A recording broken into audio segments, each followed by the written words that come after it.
Today's sponsor of the Vision Quest podcast is 920 Hat Company. Leather patch hats are in, and 920 Hat Company is here to hook you up with your very own custom hat. All patches are lasered on top-grade genuine leather and on popular brand hats like Richardson and FlexFit.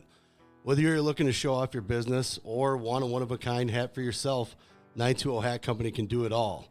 All the hats are handcrafted right in the Fox Valley, but worn across America. With over 500 hats in stock, they guarantee fast turnaround times. Honestly, Liam, looking at these hats, solid, right? Yeah, they're pretty. I like them. I like that patch itself. Oh, yeah. I mean, one-of-a-kind stuff. I know his name's Trevor. He does great work. He's actually gotten I think we got a knit hat coming. I think so, yeah. Yeah, we got that coming. So we're really excited to have these guys on board as a sponsor. So get down to check them out on Facebook. I believe they're on Instagram. Check them out, man. They got the best hats, I think, in the Fox Valley, if not in the state. Yes, sir. Yes, sir. So get down to 920 Hat Company on social media and check them out.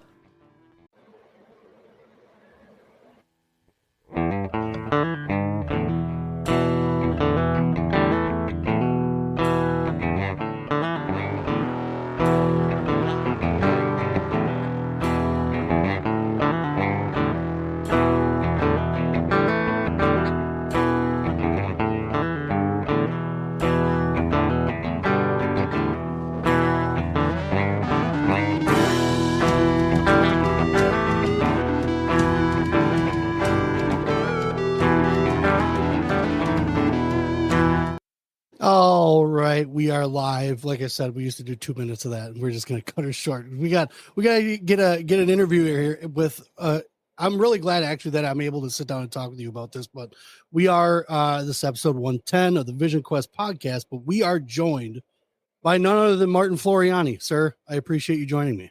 You bet, Brad. Happy to be okay. Here. Well, let's talk about this. I wanted to bring you on because again, you are. You are a very large name in wrestling media. You're one of the guys that started FloWrestling, right? You started Rockfin, and now you've got this big thing called Boutboard, right?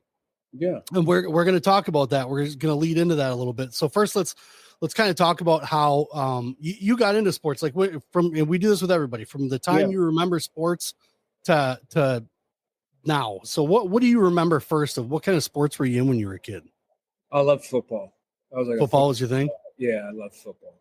Okay. I didn't come from a wrestling background. I didn't really come from like an athletic parent household. My dad was an Italian immigrant, and I had 3 older sisters who really, they kind of did maybe, basketball in grade school or, the local rec thing for a few school teams, but nothing big. But like I was just a sport nut, and I loved football probably first and foremost. Okay. So you mentioned that you didn't come from like a sports family either. So it wasn't a ton going on. So it sounds like it was just something that they put you in. Was it to like burn energy? Were you an energetic kid? Yeah. I mean, they didn't put me in anything. It was just me like saying, hey, I want to sign up for this. Or this. Yeah. It was like, okay, in the playground and then figuring out that there's teams and then like going to my mom and dad, like, hey, I want to do this. They didn't, it's like, they didn't really have any of that background. My dad was just probably more interested in academics and making sure that I was doing good in school. But yeah, that was also important. Yeah. Yeah. Okay. Right on. So when you, let's say, getting into like high school and stuff, what were you kind of thinking of already? I mean, obviously there's sports were a little just kind of on your own thing, but I mean, when you got into high school, what were your dreams of wanting to go to college? What were your thoughts about moving on in life once you got into that area? Oh yeah. It's just, my dad he had his own company. So I always kind of had that element, and he would come home and he would like have me read like books that were just on different entrepreneurs or interesting stories. I remember one time he would like give me like little tests on like, hey man, I saw this cool MBA test. I want you to take it. And so then like we'd talk about it. And so for a long time, like that was always a seed in my head. Like I would go and do my own thing. And he planted that seed. So that was a very strong current, I would say, growing up. But yeah, in high school, I played football at Pop Warner. I loved it. And then, but it's interesting, you know, when you're in rec sports now, like I've seen a high level of wrestling, and I know what good training is. And there's so much in between, right? Between great training and good training and okay training. And there's different times in, you know, different seasons in people's lives where they need different things. But I never really had much of a structure around me for that. And so after Pop Warner in high school, I went to much more academic school, which at the time didn't have football. So I was really, you know, it was really hard or crushed, you know, it's 8th grade crushed, freshman year crushed because I'm going to this academic school as opposed to having an opportunity to play football. So, but yeah, so that was heading into high school. My mindset. So where you, because you're talking a lot about business, where did you wind up? So I remember when I was a kid, when I was around 12, I started a baseball card business with my brother, or not my brother, my best friend. Right. So it was literally out of his parents' basement. We just had a little sign that hung up from the side door and people came in the basement. Were you trying business, like doing little business things as a kid too? Like lemonade stands, I guess sounds a little weird. You know, not really. My dad always instilled in me I have to be a good follower before I could be a good leader. And so I would work in his factory. Cut and steel. And I was there with like all like the violation of so many child labor laws, I'm sure. I was there cutting, drilling, you know, sandblasting, spot welding, all sorts of things from a kid doing that on Saturdays, cleaning toilets, you know, just cleaning the bathrooms, cleaning. So just like all sorts of things growing in high school. That was, and then in the summertime as well, just like he would just, you know, he'd just put me to work. Okay. So yeah, that sounds like a good old Midwestern style type. And I'm as far as wherever you were, but the Midwestern style type kind of upbringing, you know, hard work, honesty, honest works, pay, all that stuff. So when you're in kind of going into high school now, but were you kind of getting into the business mind? Did you have an idea what you wanted to do once you got to like your sophomore, junior year? Were you thinking, yeah, I want to do what my dad does? Because man, he was working. Yeah, I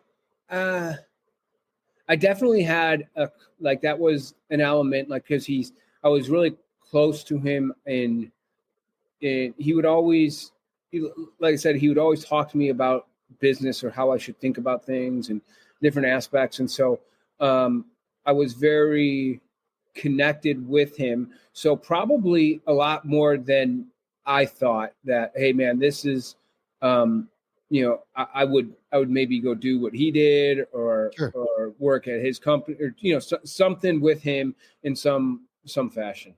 Nice. Okay. I didn't ask this. Where were you born? Oh, sure. Chicago, Park Ridge, Illinois. Oh, nice. Oh man. Yeah. So you were definitely coming up, and that's crazy that you're mentioning like a manufacturing background. So, I mean, to me as a kid coming up, cause my dad was in manufacturing, didn't have his own company, but I basically said that I didn't want to do what my dad was doing. Right. Mm-hmm. Like I appreciated, you know, what he was doing, took the lessons, but I was like, God, he works way too hard. Like, I don't want to work that hard when I grow up. Like, did you wind up thinking that too? I definitely felt like there was, as I got more distance and more educated, you know, obviously I have very strong personality, right? So like, he was an Italian immigrant, so he passed a lot of that, like very like, you know, when people say like there's immigrant mentality, it's just kind of true. There's just a certain element of like, when someone comes here and just gets to work and they don't really have much, like my grandpa coming. I mean, when you think about like someone doing that and they're like going, and then they don't have anything, they don't have much of a structure, and they just build whatever they have. There's just a certain level of like, they don't give a shit. It's kind of like, we're going, we're doing it. Let's go, you know? And I think there's a certain element of where I don't have maybe the risk. I don't have the risk fear, the fear of risk of that other people have. Okay. Yeah. Cause I still have that. I have that for sure. Okay. Really? Yeah. The risk fear is still there. Well, I mean, doing what I do, there's a lot of things I want to do, but it's like, God, if I jump off and do that, what's going to happen? I got a mortgage to pay for. I got, this to pay for. Yeah. I wanna, but I don't know if I should. So he was that whatever he taught you, you were kind of able to kind of get past that and push forward. Right. Yeah. So I would say I have a very little risk fear or high risk tolerance in another way to put it. Right. And so, good and bad, it cuts for me and it cuts against me in a lot of ways too. So that's that. For whatever environmental factors I grew up with, I think it's definitely something I grew up with. What were some of the more memorable things that you remember as a kid? Because I know like there, and it's not even sports for me. Like I remember being at my grandparents. Well, I'm Irish German, right? So I had grandparents that owned a tavern, and I remember 4th of July parades. I remember all that kind of crazy kind of kid stuff. But what kind of sticks out in your mind the most is from your childhood that you still take with you to this day that kind of sticks with you? I mean, there's a lot. When I was growing up, I mean, there's a lot. Like, so my mom was at the time, she was going through a lot of alcohol issues too. So when I was growing up, it was very formative years that was happening, and so that those type of struggles of like not having a really solid, in one way, dad, right? But a home that was very tumultuous, was difficult. She's been in AA for I don't know, a couple decades now, so she's better. But that was definitely a difficult time, and I think that caused some. But I was always concerned about the stability. Like maybe in the back of my head, there was always this concern about the stability of the family, and sure. I didn't have that, probably feeling that of stability and security that kids have with a good solid home, with consistency, with parents that are not drunk, that are, that have I can relate structure. And so there's probably that just overall unsettledness that I remember as a kid. But I also remember having a ton of fun just playing sports and doing sports, and just wrapping myself in that as much as possible too. It's awesome. Okay. So we kind of talked a little bit about high school, and we'll kind of get in towards the end of high school. Where were you? Were you in your junior year, senior year? Where were you starting to look at colleges? Were you thinking about college? Were you like, no way, once I'm done with high school, I'm done with school, I'm going to go start something? No, college was very much like expected. And my sister was I have 3 older sisters, and 2 of them were like outstanding students, and they went off to college. And so I was very much thinking, okay, this is the next steps. I mean, really brilliant in a lot of ways. And so I always was trying to strive to meet, kiss their bottom of their academic standards, because they had pretty high academic standards. And so, and I was, just a little bit more unorganized and didn't have what they had. So, so college was always a factor. And so, that's where, so I was looking to go to college and was expected to go to college. Do you think ADD was a role? Do you think you had a little bit of that? I know I did. I for sure did. What, you did? Yeah. Yeah. Oh yeah. For sure. It could be, you know why? Because it's like, I don't know how much I believe in the whole ADD, or is it just the foods we eat? Like, we drank a ton of pop growing up, like soda. Sure. It sure did. I don't feed any of that to my kids. Sure did. That's right. I couldn't believe how much soda I drank when I was a kid. I would drink it like it was like, water. I feed my kids today, right? So it's just like, it's to me, it is pretty. I'm sure it was also probably not as bad as it is today, like the stuff that they put in it. Sure. But yeah, so I probably wasn't eating right, probably wasn't sleeping right, and doing some of the core things that you need to do. So yeah, maybe ADD like-ish, like you're ish. Sure. Yeah. Okay. What colleges did your sisters go to? So my one sister got accepted to the University of Chicago, but then decided to go to University of Illinois, and then the other one got a full ride, I think, to like Boston U. Nice. But then she came back to Illinois as well. So they were all scholarshiped, like kids that were very much look up to in that regard. Did that sway your decision in looking for a college? What do you mean? Well, because your sister went to University of Illinois, you're like, I'm going to Illinois, or I'm going to Boston College. Oh, no. I was more probably influenced by my friends at the time, my peer groups. I was more talking with them as they went to college. I was more immersed for a couple years just with my peer groups and kind of formed my own opinions about where I wanted to go. Okay. Where did you wind up going to school? I wound up going to a small little engineering school in Indiana. It's called Rose-Hulman for 2 years. Yeah.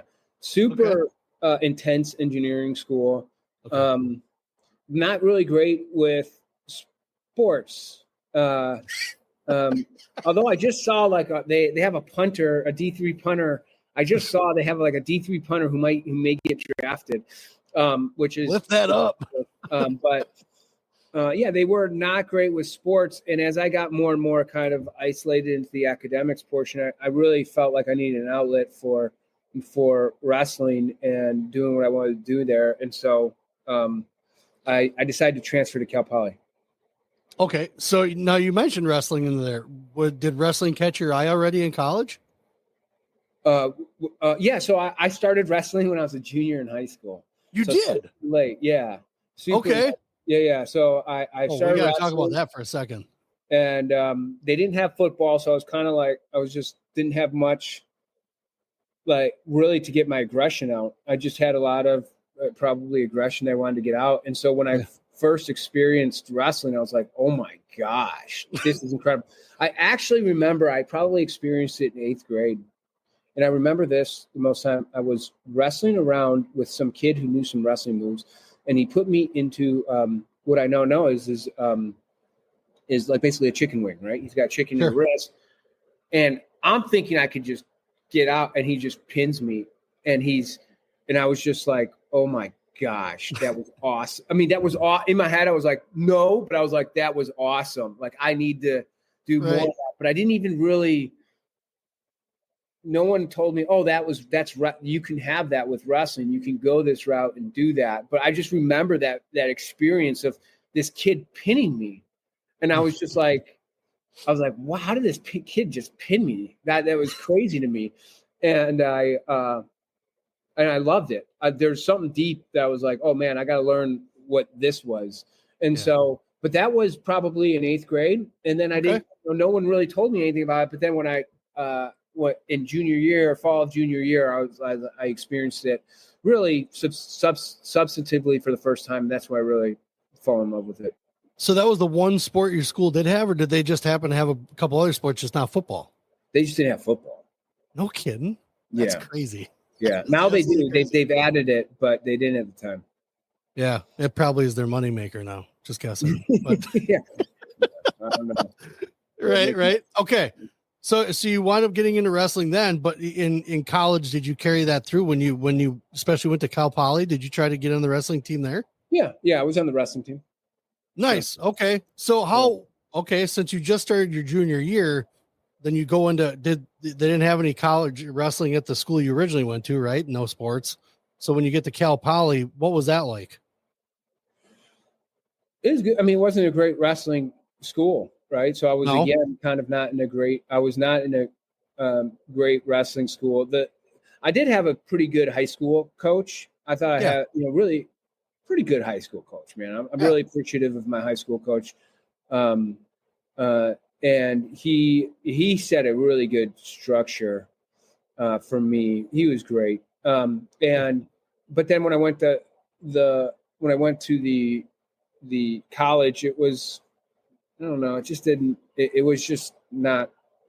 It wasn't really paid attention to. It just was not a good structure for success, and I could sense that pretty quickly. So did you wind up quitting?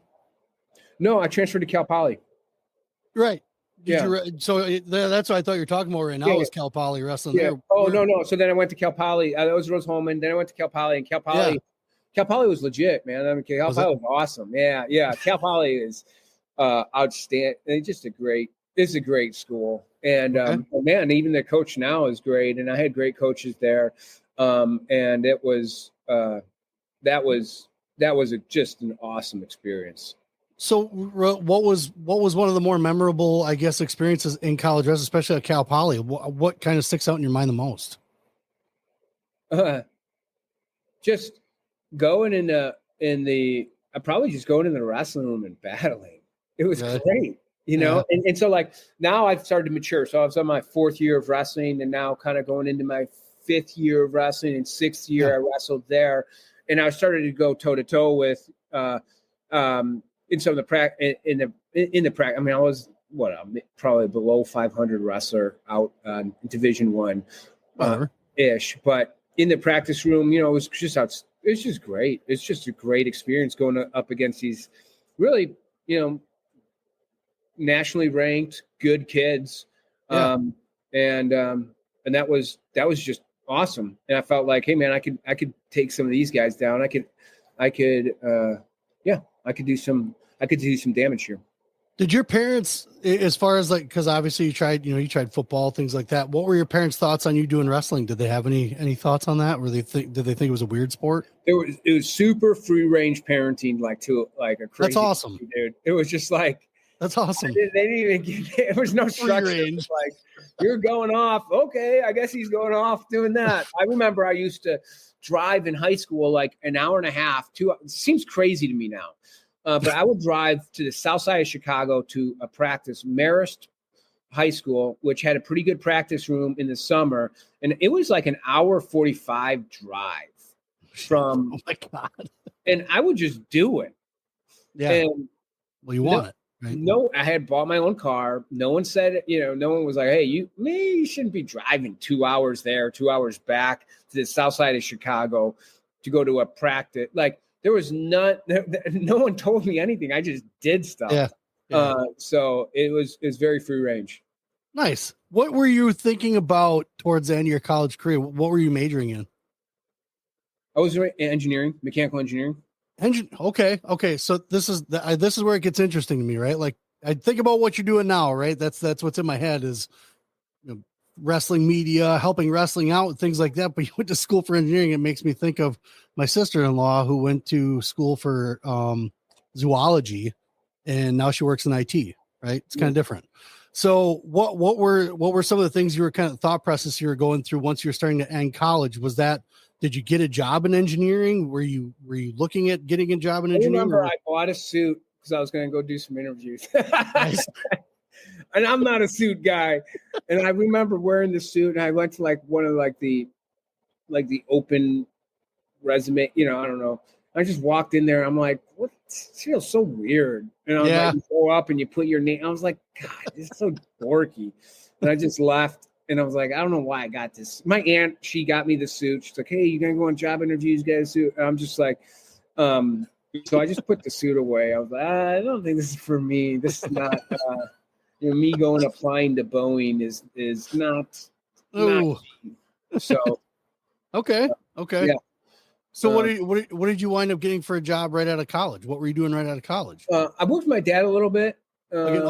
His company. Back to the hard work. Yeah. Kind of taking all the knowledge I learned around the engineering and the process, applying it there. And then I worked a little bit in another company that I was an owner in, just selling basically time to lawyer, kind of like automating their legal processes, like with the city around like water certifications, zoning certifications, things like that. Nice. And that was, and I didn't enjoy it. And then I was like, all right, I have this idea of what I want to do. And it was how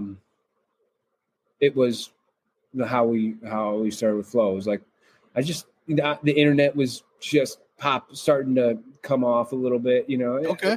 I mean, there's different stages of the internet, right? But like the internet, I was like at this point, I was like, oh, okay, we could maybe do video on the internet. That seemed like a possibility. We could maybe pull that off. And so just started Flow Sports from there.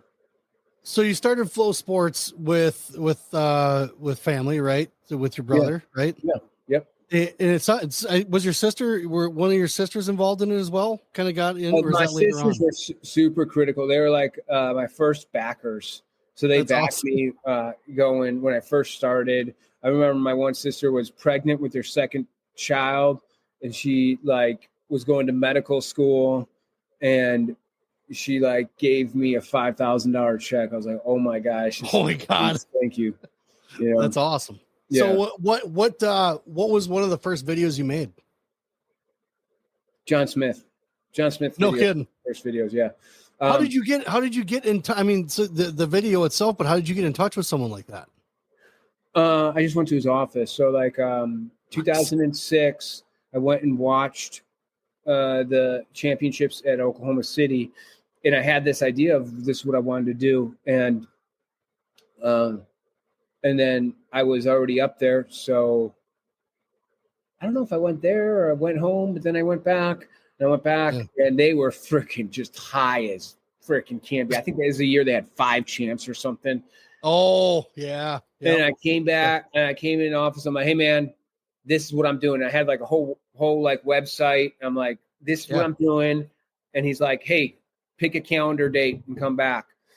And I picked a calendar date and I came back and I took like 8 hours of John Smith's life. I was just like, I had 150 questions and I was just asking. I had tons of questions. Yeah. And that was the first video that I ever did. Was that? They did Mark Branch. Nice. Yeah, Mark Branch. He's awesome. They did Eric Guerrero. And then those are the first 3 videos I did. Okay. So was it called Flow at that time? Did you call it Flow? Okay. Yeah. Okay. Where did you wind up? Because obviously we know where it went to, but in the early days, because I mentioned Joe Williamson and things like that. When did you guys start kind of building the crew as you went along? Was that just right away? You just grabbed some college guys that you knew, or how did that all work out? No. I just started grinding. I mean, it was just banging my head against the wall and just going from place to place and getting videos and learning how to do this stuff. Just really doing that. And then certain people would be like, I think Ben Askren introduced me to Joe Williamson. He's like, okay. At first time I interviewed Ben, he kind of shrugged me off, and I was like, "Screw this." Weird. Guy. Yeah. Weird. But then I saw him again. He's like, "Hey man, I saw," because he saw what I did. He was like, "Oh dude, I really love what you did." And then he put me in touch with Joe, and Joe was a great addition. And then so then we just went from there, and month after month, year after year, just grinding. How did you wind up running into Joe K? Joe Kania? Yeah. Joe Kania came on. I don't know what year Joe Kania came on. But it was, I don't know, Joe, what year did you come on? Pop in, Joe. You can tell us in the comments. We'll keep crawling. Yeah. We'll keep going here, but so interesting crew. I remember watching it early on when I was a little. It's not like it was forever, but when my kids were younger and I first discovered it, right? I mean, I came up wrestling where you didn't. I mean, it was still what do you call it? Bullpens. So you line up underneath your brackets. You didn't have YouTube, nothing like that to watch it. When I saw this, I was like, "You got to be kidding me!" Because the first thing I saw were the Brands brothers. Right, that was the first thing that I saw because I grew up loving Iowa, so knowing what was out there, and then my kids were starting to get into wrestling. I was like, "This is awesome!" So we all started to really dive into Joe. 2017, Joe says 2017. Okay. Yeah. But I remember watching and enjoying it, and like I can't believe there's this much wrestling media out here, right? You don't think of it in the grand scheme of things like the entire world, but like it was just seemed like it was so big at the time, right? So watching all the videos, all the live feeds, things like that. Now go down further down the road. When did you wind up leaving Flow? 2018. Oh, geez, not too long after Joe got there. Yeah. So when you left, was it just you wanted to start something else? Wanted to do another business? Why'd you wind up leaving? It was just disagreement on the direction of the company. I'd say with the investors. They, some board members are saying, hey, I think they were expecting me to stay. Some people were like asking me, hey, like you got to stay, you got to stay. But I was just like, no, I'm out. And so it was just like, it was just going in a direction that I didn't like. So when you left, was Rockfin on your brain? Was that something that you're like, there's a better way to do this kind of thing, different media? No, not really. I was so zeroed in on Flow. So then when I left, it was like, okay, it took a couple months, but I was really interested in how networks form and how they work. And so I spent a couple months just kind of studying that. Oh, okay. It took a little time, chill out, figure something out. And okay. So when did Rockfin finally hit? Was that a year or two after? No, just a couple months after. Oh, and then boom. So because I'm currently trying to create an app right now, which it's not easy, right? Kind of Joe and I are working a little together on it. Yeah. But with that being said, and you gone through Flow, was it easier this time around doing something like Rockfin? Some ways, yeah. Okay. All right. So we know where this goes to then. Rockfin is still your thing, right? You still own Rockfin, but now you came up with Boutboard. Yeah. And I've been onto it because there's actually an event that my son was in on it. It was the Big Cheese from WI Wrestle. Oh, yeah, nice. And didn't really realize anything about it until actually I talked to Joe and then saw you post something about it. Yeah. So let's talk. We already talked about it, you and I, but let's bring up the origin story again. I think it was something to the effect you were at a tournament and like just kind of waiting because track went down, right? Yes. I was with my son. It's funny because it's like, we're in Texas, so it's not like we have wrestling everywhere. So it's hard. It's hard to be a wrestling parent here. Yeah. And so I was like, you know what? we're gonna get some good looks at this tournament. It's called the Stockyard Stampede. It's in Dallas. Oh, yeah. And it's like, all right, let's go up there, get some good looks. And I'm like looking at the weigh-in schedule, and it's like you can only weigh in the night before. I'm like, or like it was night before weigh-ins. And I'm like, okay, so that means we gotta weigh in. That means we got to drive up there now and then spend the night and do it. Yeah. I mean, you could, and so I was like, okay, kind of annoying, but hey, let's make a trip of it. That's good. Sure. I have friends up there. Let's go. We'll go out to dinner. Good. Oh, good. Yeah. We go and do that. Then the next morning, I noticed like they changed the schedule from the previous year. I need like a personal admin at all times around me because sometimes I read something too fast and I just move and I'm like, oh gosh, that's not. I should be and I should be there. And so I realized, oh shoot, they changed the schedule from last year. It doesn't start till noon. All right, we'll just go get breakfast and go to a bookstore and then go up. And so then we get there, like whatever, 30 minutes before. And it's like delayed 3 hours. I'm like, oh and my wife calls me. She's like, how did Monroe do? And I'm like, dude, we haven't even started wrestling. I'm like, that was horrible. I'm like, this is ridiculous. And I just remember like walking past these other parents, and it was just like that 1,000-yard stare of like, oh my gosh, what am I involved in? And so then my son wrestled, and it was great once he got going wrestling. He had 5 matches, but a quarter of those kids went 0-2. Yep. And another quarter went like 1-2. It's like it was just a realization where I was just like, at the time I was like, I remember I was sitting because the U.S. Open was there too, and I was with Monroe, and my son loves football.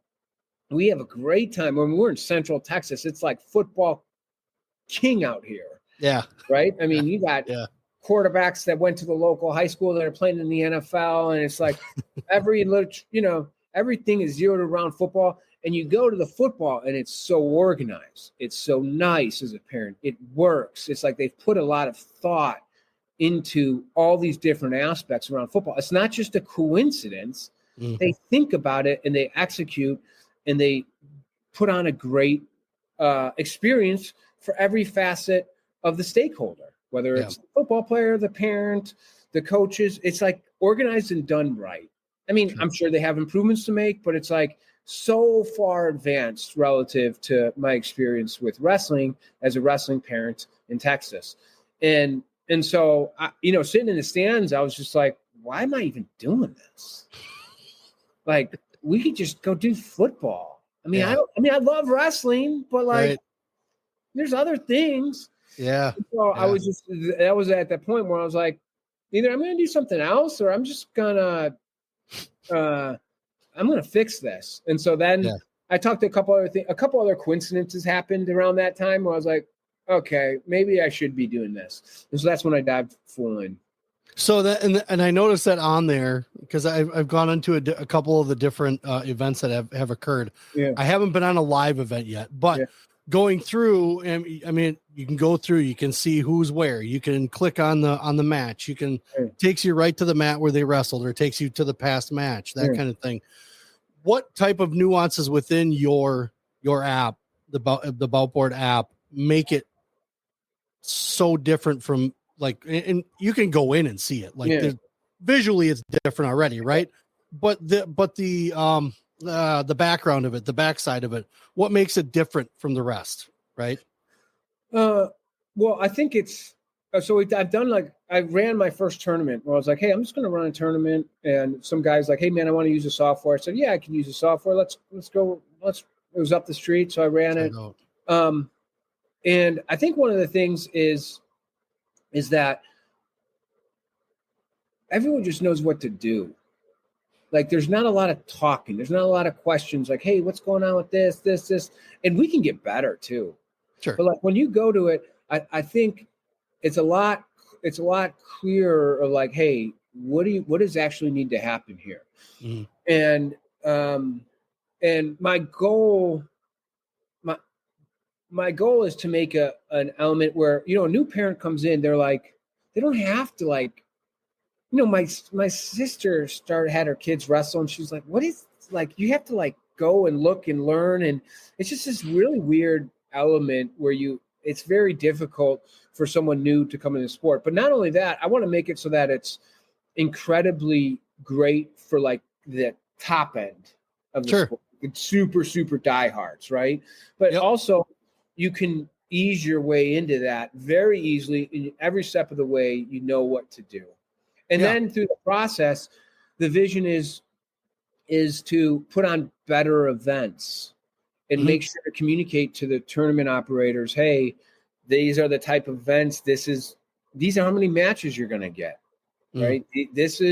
Are the matches good matches? Are they bad matches? Okay. Right? It doesn't do anyone any good if I go out there, my son goes out and 10 seconds gets a pin. Yeah, right. He might be reinforcing bad technique in that scenario. So you're referencing like seeding. Does it do seeding?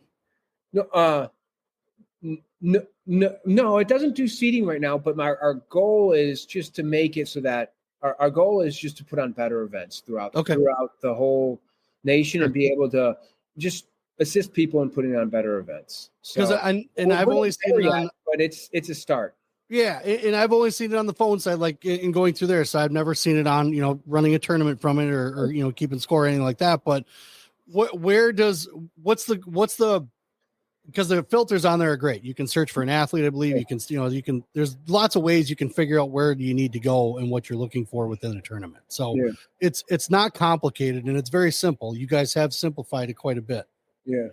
On the other side of it, is that something that you plug in your computer and you keep score from it as well? Oh yeah. So okay. The scorekeeper, Yeah. That that each mat keeps the score.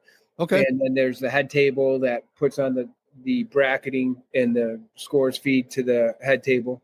Are you going to integrate it into Rockfin? Yeah, we're doing more. We're gonna go more and more on that front. 100%. Okay. Yeah. All right. Well, and I know you got a tight schedule. I wanted to talk about Boutboard. Is there something you want to add about Boutboard that we don't know about that's coming up? Something we should watch for? Our goal is just continual improvement, like in a really systematic way. We've built a really strong, large foundation so that we can go really high. I kind of think of it like, how big of a foundation did you start off with? And we built a really strong foundation. So we might not have every single feature that is out there right now, but we've got a really good base where we can add, where we're going to be adding things pretty methodically as we go. And that's awesome.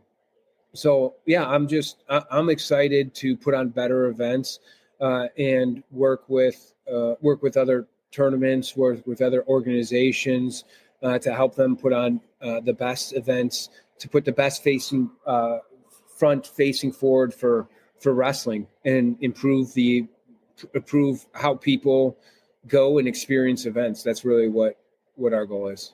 Well, and I know us in the wrestling world, just us regular Joes kind of out here, we appreciate what you've done so far. I mean, FloWrestling to Rockfin to now Boutboard. So we're excited. We here at Vision Quest Podcast are excited. We want to keep following and see what's going on.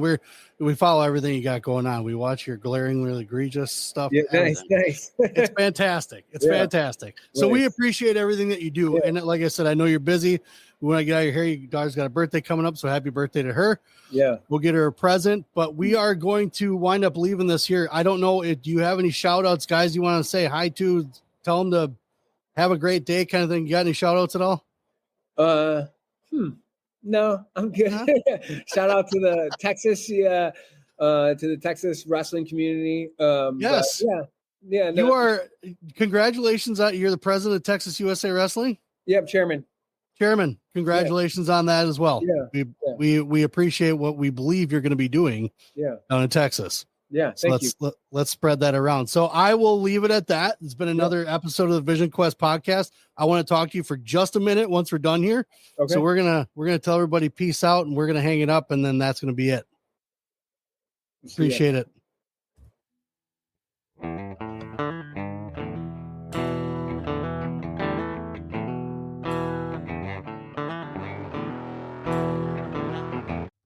All of our episodes are brought to you by Appleton Tattoo, located at 117 South Appleton Street in Appleton, Wisconsin, right off the main drag on College Avenue. You can't miss them. I've had some work done. I have a Celtic cross that covers my back that was done by Jason. We're not done yet. Jason Winans and crew, the artists that he have there, those guys are the best in the Fox Valley. They are definitely one to go to if it's something that you've just been kind of throwing around. They'll make you feel comfortable. It's a very clean environment. Very nice crew, and very willing to get done whatever you need done when you need it done. You can message them on Facebook. I know they're on Facebook. You can give them a call at 920-604-8289 and get in touch with Jason Winans and crew at Appleton Tattoo, located again in Appleton, Wisconsin at 117 South Appleton Street, right in Appleton. Very flexible hours, great crew, clean environment again. I would not send you anywhere else except for these guys. Appleton Tattoo.